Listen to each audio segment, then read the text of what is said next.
7 habits have helped me become a property millionaire. Now, it's no secret that mindset is the foundation of it all. Without mindset, ultimately, you're always going to fail. So get the habits right, get the mindset right, and I promise you, everything will fall into place. Habit number 1, working on myself. Sounds so simple, but it means everything. It's the foundation of it all. You can't skip the process without working on the foundation. And the foundation is you, it's yourself, it's your mindset, it's who you are. And until you get this bit right, you'll always fall short. Jim Rohn said it best. He said, work on yourself more than you work on your job. Your business cannot outgrow your personal identity. And when I think of this theory, I always think about like a football team. You could have the same players on the pitch and they're all negged out, they're losing every game. You'll then have a different manager that comes into the team with a different mindset, they're thinking differently, they have a different game plan because of their leadership, because of their mindset. And guess what happens? Same players, different results, and different outcome ultimately. So I always think to myself, like, if my team is not performing, it's never because of the team, it's because of me, it's because of my leadership. And ultimately, if you're taking responsibility for yourself, with your actions and your results, then you then have the power. If you're constantly putting the blame on everyone else all the time, it means that you no longer have the responsibility of making a change. So working on yourself is tip number 1.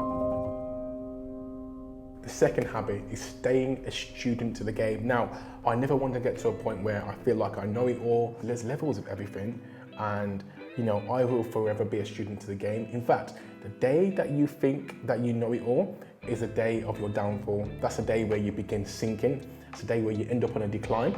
So personally, I spend around £20,000 to £25,000 per year on my personal education. Recently spent £10,000 to learn a high value skill.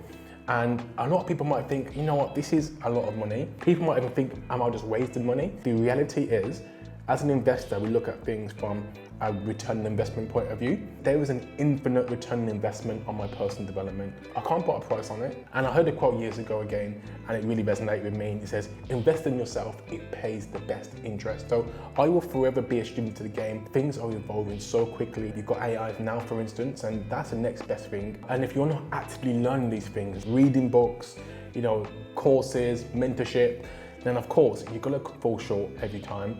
Now, here's the thing with mentorship. It's very important that you do your due diligence on the mentor. There's so many people that are talking things that they have zero experience in.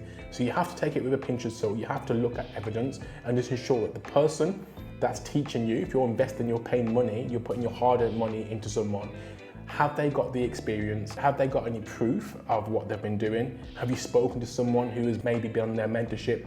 Did they have reviews? How long have they been going for? Have they just popped out the woodworks? Like recently, can you go on their social media? Can you see posts from 3 or even 5 years beyond? This is a good example of someone who's been in the game long enough. Myself, for instance, I've been in the social housing game now for 7 years. I started my business back in 2018. I was still working a job in 2018. But as soon as I left my job, which was COVID in 2020, I started to then actively document my journey. And you can go on my Instagram, you can scroll back all the way, back to 2020, 6 years ago, and you can see I've been consistently documenting my journey. So it shows you that I've got skin in the game. If you've just discovered me, it shows you that I haven't just popped out the woodworks. I've been in the game long enough, document my journey. I didn't just start teaching the game. I actually learned and developed myself first. I actually built a viable, profitable business firstly. And then once I then built a business to a stage where I had enough experience and I became credible in my industry, in my niche, which is property and social housing, only then did I then build a community and then start actually teaching and mentoring people as well. Number 3 is building relationships. Business is a relationship-based game. The people who build the relationships win the game. It's as simple as that. I've spent countless hours and time and even money investing in people, investing in relationships, building and maintaining relationships. And I can't tell you how much that has paid off. People spend too much time sending emails behind the phone, trying to look for the easy route. And I'm going to be honest with you, there is no easy route. You need to get out there and build relationships with people. I'll give you an example. In the social housing game, it's so hard to actually build relationships with the council, with providers, because everyone's so busy. So then you've got to think outside the box and think, okay, well, how can I build relationships? Where can I actually get these people where I can actually start to get to know these people? And that is getting out there, going to social housing events, get where these people are, you know, invest, travel across the country if you need to travel across the country, book a hotel, book an Airbnb, do whatever it takes, because your business is only going to survive if you're willing to do whatever it takes. I've even heard people saying in the past, oh, well, I didn't go to that networking event because it was the other side of the country. Well, how badly do you want it? How badly do you really want the success? Because you could go to that networking event and you could meet a contact that could give you a life-changing opportunity. That's the way that you need to look at it. So when you look at it at that lens, from that perspective, it makes it worth going to. And I've built loads of contacts with people all over the country, which has really helped me and has really contributed to my success. So building relationships is key.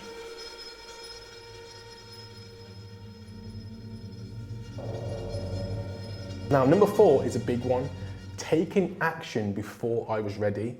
Now, a lot of people wait for their ducks to be in the row. They wait for everything to be perfect before they take action. Here's the thing, you're never going to understand every step of the way. One of my favorite quotes is, work on the ABC, not the XYZ. What 3 things can you do right now which is going to get you ahead of the game? It's as simple as that.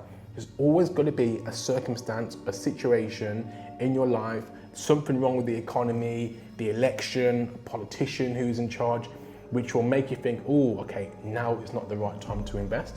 But I'm telling you, if you start before you're ready, if you just put one foot in front of the other, then you're going to succeed. And that's what I've always done. I've never understood every step of the way. In fact, I want to be honest with you right now, I'm 8 years in the game, and yet I still don't understand the next level. But here's the thing, I'm not slowing down. I'm putting one step in front of the other, and I'm figuring it out along the way.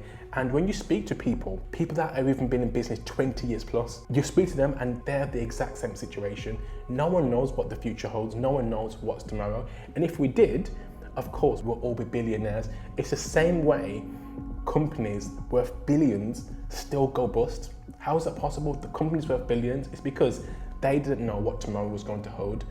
They couldn't foresee the future. So technology is evolving so fast. All you can do is not try and climb Mount Everest. Just put one foot in front of the other and things will work itself out as you go along.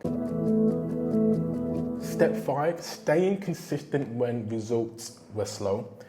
And this again is a huge one. And this is why it's so important to manage your own expectations on how long it's going to take. I understood before I got into the game that this thing is not going to be a thing where I get wealthy overnight. It's just not. It's going to take a very, very long time. In fact, I said to myself, I need to give it at least 5 years. 5 years to really understand the game, to understand how it's moving, to understand the marketplace, and to move correctly and to build my skill set. And that's what I did. So because I managed my own expectations and understood that this thing is going to take 5 years and beyond, what happened was when I kept failing at the start, which don't get me wrong, I failed a lot of times, trust me. It's been an emotional roller coaster. It's been a crazy journey. So when I kept stumbling and kept hitting all these challenges, I was like, this is what's meant to happen, because I convinced myself that this was the journey that I was about to go on. So what I did for my mindset, it made it much easier for me to pick myself back up and carry on. So manage your own expectations, understand that it's not going to happen overnight, play the long game. Nothing worth having comes easy. If you're looking to get rich quick, business is not the right sport for that. Business is a long-term game and you have to think literally in decades. Plan for the next decade, plan exactly what you want, plan the level of action that you're going to need to take. I read this book called Goals by Brian Tracy, and Brian Tracy said, work on your goal, have a clear understanding of what it is that you want to achieve, work out the price that you'll need to pay. This is my favorite bit. Get busy paying the price. That's what he said. And my perspective on that is that I need to understand what sacrifice I'm going to need to make, and then I need to just do it and just stay consistent, run the course of the game, and only then will I succeed. Number 6, a super important one, and habit that I've really built very well actually, is protecting my environment, protecting my energy. And we don't have an infinite amount of energy, guys. We do have a limited amount of energy. So who you spend your time with matters. If you're constantly around naysayers, negative people who make you feel a certain way, people who have this sort of negative energy, of course, it's going to have a direct impact on your output. So you need to surround yourself with positive, growth-minded winners. That's going to really build you up. Guys, business is hard. I'll be honest with you. You need to be surrounded with people that are going to pick you up on the days that you feel down, on the days where it feels like everything's crumbling. In your network, do you have people that you can call? Do you have people that can advise you? Now, here's the thing.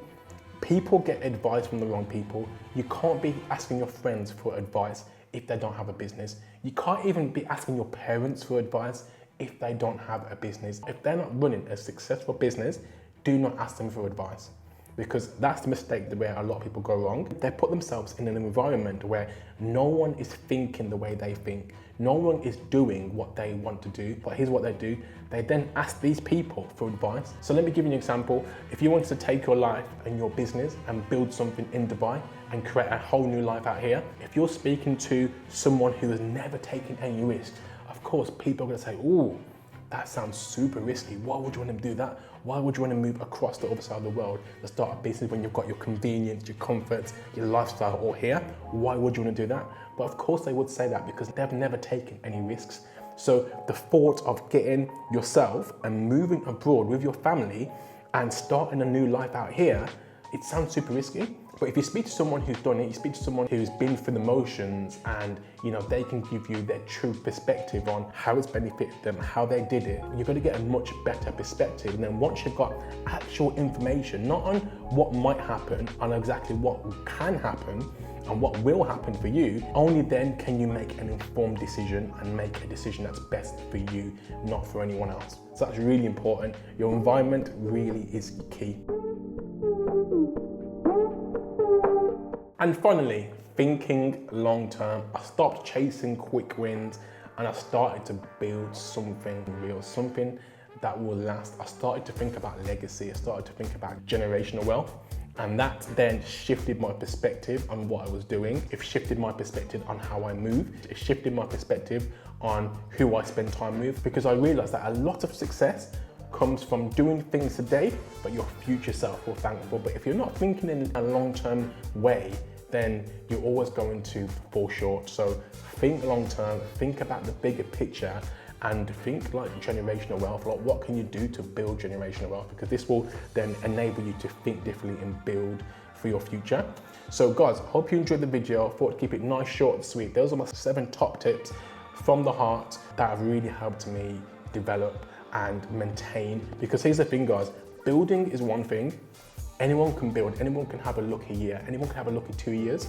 But when you build in decades and you build something that can last, a very long time, even outlive you, you have to build habits, you have to stand strong, and you have to have a bulletproof mentality. And these are the principles that have really helped me develop. So guys, hope you enjoyed it. If there's any other videos that you want to see, drop it in the comments and let me know, and I'll record a video on it.